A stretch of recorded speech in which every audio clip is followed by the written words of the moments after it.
Yeah. Oh, and there was another thing too, before I get into these zero hedge articles. Great write-ups about zero hedge. A lot of people keep saying, oh my God, what if SVB causes another failure, no, you're thinking of causality going the wrong way. It's not going from SVB to something else, even though a lot of things are. In the greater picture of your economic collapse, SVB is just but one domino to fall. There are other things failing. There are other, entities failing. Because, simply put, I don't know why this wasn't obvious to everybody else, because to me, this is much more obvious than the 2008 collapse, where in 2008, you had to at least understand how the banking system worked. And you didn't really need to know the very specifics of the derivative products.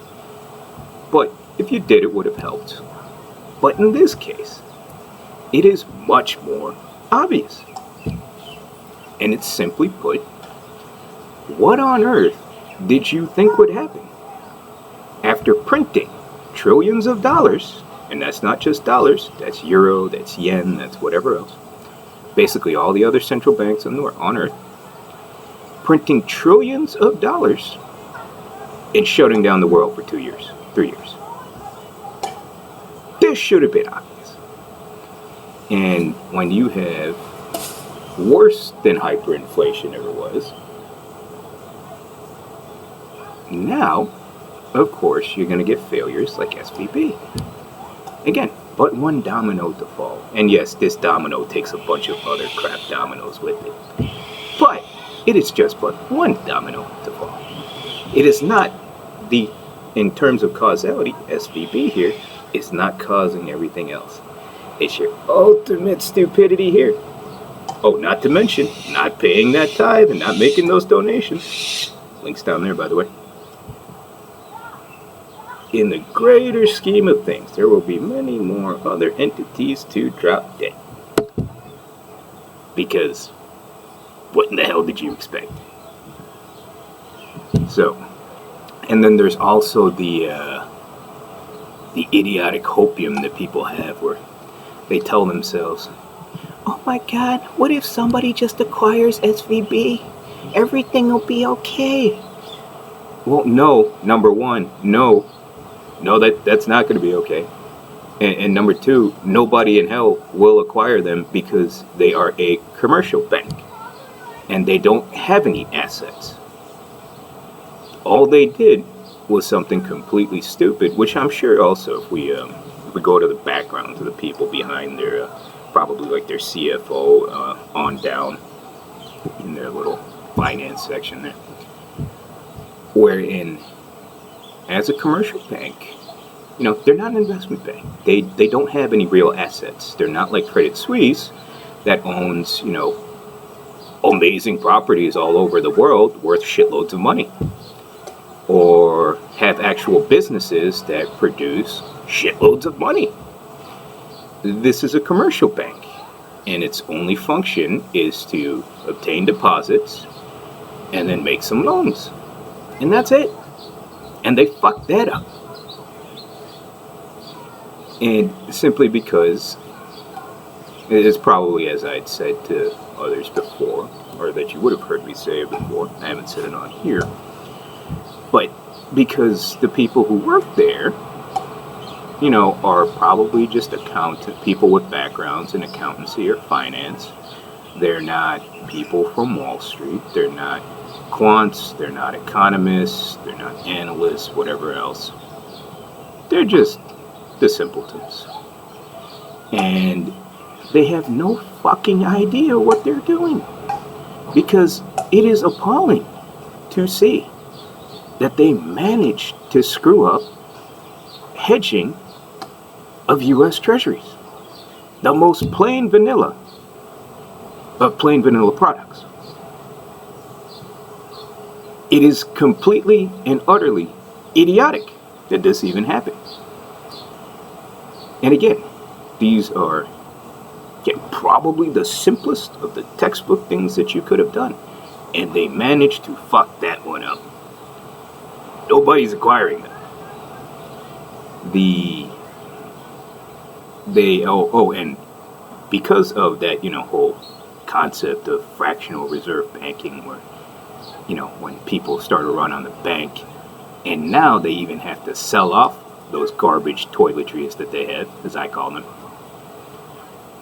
They had to get hosed in the fire sale, where I'm sure Goldman and JPMC picked them off.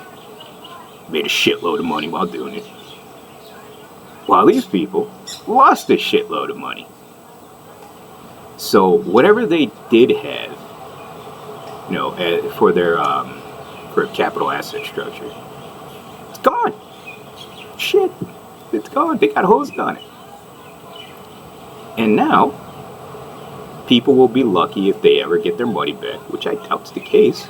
You get the $250,000 from the FDIC of my tax money, and then the rest of it, the rest of their $500 million, like with Roku, that's gone. Or at the very least, you're gonna take a massive haircut. So, whatever fucking morons are on, the Twat Fest, analyst or whatever you want to call them, or the cheerleaders on CNBC or Fox News, that sort of thing. That's not gonna fucking happen. Because if I took a look at their books and I saw that shit, and I saw the dumbest shit on there just fucking happen, there has to be more shit that's wrong.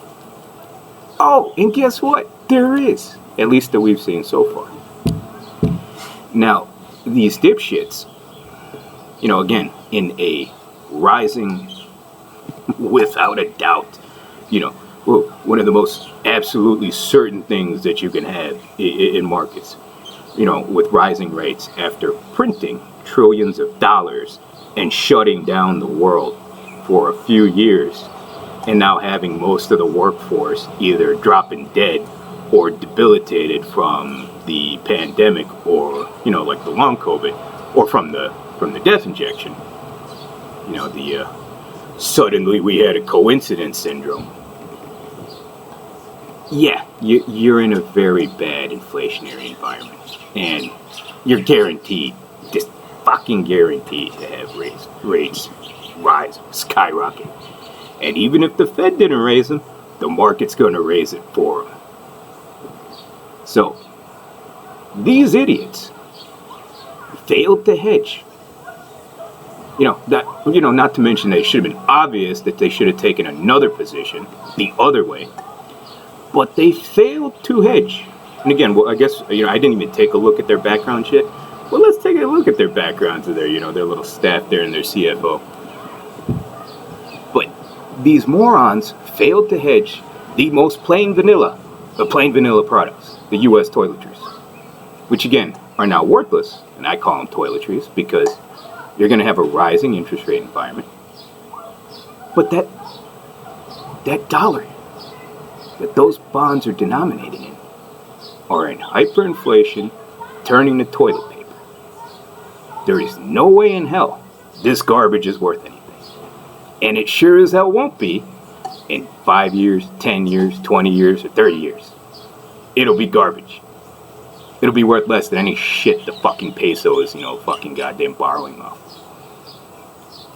Because at least those fucks have, some natural resources. You're out of shale too, by the way. But these morons managed to not hedge the most plain vanilla of vanilla products. And again, that's just but one domino to fall. It's guaranteed that other dipshits did the same thing. Or, along the same lines. But to get even better, these dipshits got themselves some MBSs too. Some MBSs in a rising interest rate environment. Now, people cried about the 2008 collapse and said, Oh look, wow. We don't have default rates like 2008. Blah, blah, blah. Yeah, we're not in 2008. We're in 2023. It's a hell of a lot fucking worse for you. Because in 2008, rates were next to nothing. Now it's going to be skyrocketing with your mega inflation. So, when, and I don't think they've gotten to grasp this part yet, where in an inflationary environment, especially one with rates rising, MBS will be garbage, just like in 2008. And it won't be because of rampant fraud by shit little originators, like the ones who issued those mortgages in 2008. It'll be because of many factors, such as this one, wherein, if you think about it, in a low rate environment, and again, you can put this into one of these little mortgage calculators on the garbage internet too. Or on those garbage, real estate websites with the mortgage, like a Quicken Loans or whatever. And you put in how much you want for a mortgage. Say you want to buy $500,000 house. And then type in, what's the terms of this loan? How many months? What's the percentage rate? And they even tell you how much you need with the down payment. And keep in mind, you're in the brokest third world dump in the history of the world. This isn't the richest country in the world. That's a delusion. That's a derangement. This is the brokest country in the history of the world. It's saddled with debt, including most of the clowns in it. I doubt there's anybody in it. I doubt that, less than 90% of people have no debt whatsoever in this country, in some form or another.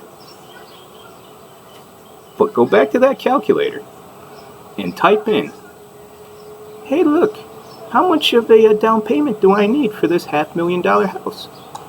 At this rate, say it was the 1 or 2% it was not too long ago. Put it in there. Take a look at that number. This is a down payment you need. Now change just that one number, that rate, to the 7, 8, 9% that you're going to get now. Oh, and since most people's credit shit after the pandemic, probably higher than that too. And then take a look at the down payments you have to make there. Can they make that? No. That's a lot of fucking people who can't make that. And now, what happens? That price, that initial $500,000, now you're going to have to change that price to what they can afford. You have to keep dropping that number to see what these people can afford with their little down payment. Say it's probably 15 grand, 20 grand, 30 grand. I doubt they'll have more than that. Most people don't have $500 in their savings account. But for those that do have a little bit of money, might be 20, 30, 40 grand. See how much house you can buy with that now at these rates. Check how much. And what that implies is that for your tanking real estate market already, where those houses are plummeting in value, or they sit on the market forever till they accept reality and say, this is the only amount of money you're getting because this is the only amount of money these shit fucks can borrow from banks. Which, by the way, where credit tightens up, especially in this sort of environment. But, point being, your real estate prices collapse now. Oh, and don't forget, you also have that added bonus of people dropping dead. They're debilitated. They can't go to work. They sure as hell aren't making any down payments. They're not making any payments on their mortgages. And as that little cascade happens, people drop dead, more houses end up on the market, more mortgages go into default simply because they died. And then you also have, you got another war coming. You're in World War III now, basically. And that's not going to do you any favors in inflation. Especially when, during war, things get rationed. So, that's just one way of looking at it. One of the many problems that you can look at that. And it should have been obvious, but apparently it wasn't. Especially given tanking. But back to the geniuses over at SVB. So these shit clowns who obviously aren't traders, again, they're probably accountants, they're people with a finance degree, even though, you can't really work in high finance if you only have a fucking finance degree. But, they have some mediocre entry-level knowledge of finance, and they just don't know. They wouldn't know. And they're easy pickings for, like I said, people like Goldman, people like JPMC, who would have picked them off, probably sold them to garbage too. So, even stupider, when they couldn't handle the plainest of plain vanilla U.S. Treasuries, they got themselves hosed on mortgage-backed securities and probably other ABS products. I haven't taken a look at their books. I haven't taken a look at their numbers or whatever. But you kind of know when you have these sorts of, ignoramus might be a harsh word, but, just the people who wouldn't know because that's not the things they deal in. But, they got a little bit of capital, so of course, the Goldmans of the world will be going after that money. They're not their friends. But that is just but one way of looking at it. And in their idiocy, like I said, or in the hopium, nobody in their right mind would buy SVB because it's just a simple commercial bank. And it fucked that up. It doesn't have any deposits. It had a run on the bank. All the capital structure that was used for their, regulatory requirements, they got hosed on in a fire sale. Probably JPMC and Goldman fucking made a shitload of money.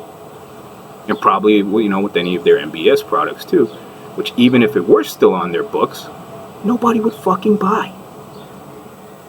For the multitude of reasons, and I just gave you one. So nobody's buying SVB. That's why the FDIC, or as I call it, the Bail-in Administration Corporation, they just put it in liquidation, and they'll get what they can get. But here's the kicker for that too. The greatest part of this little story that I enjoy the most is that me and my buddy Zero Hedge here, we always like to laugh at the garbage bullshit valuations. Oh, and I guess I got a chance to watch Silicon Valley too, and I got to watch Mike Judge ridicule this type of shit that goes on there.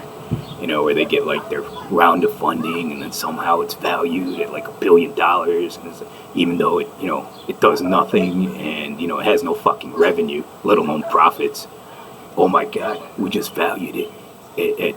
We'll give you this much money, and we'll value at 50,000 or 50 billion for this amount of shares. And it's all fucking crock of shit. And it was only possible. We got some fans over here. Should do one of those CNBC sorts of studios where people just they congregate around the background. But it is only possible in a negative or real interest rates, negative interest rate environment. Because how in the fucking hell would you be able to raise money if your garbage company only burns money? And then supposedly you just get a next higher valuation, and then it says, oh look, we value it at $50 billion. It hasn't made a fucking penny in 20 years. Kind of like Twat Fest. But for some reason it's worth this much money, and we can only keep doing it with the Ponzi scheme fueled by negative interest rates. And now those days are over. And the most retarded one being WeWork, or Wetards as I was ridiculing it. Those garbage essentially took Regis's business model, made it even stupider and less profitable, and for some reason this shit fuck made out with how many billions of dollars as this company failed. And what's her name too? We were talking about the Hollywood stuff too. It's related to vag candles too over there. What's her name? Gwyneth Paltrow? Who sells fucking vag candles? And somehow I don't know how they're married, but part of that fucking bullshit, what's a scam?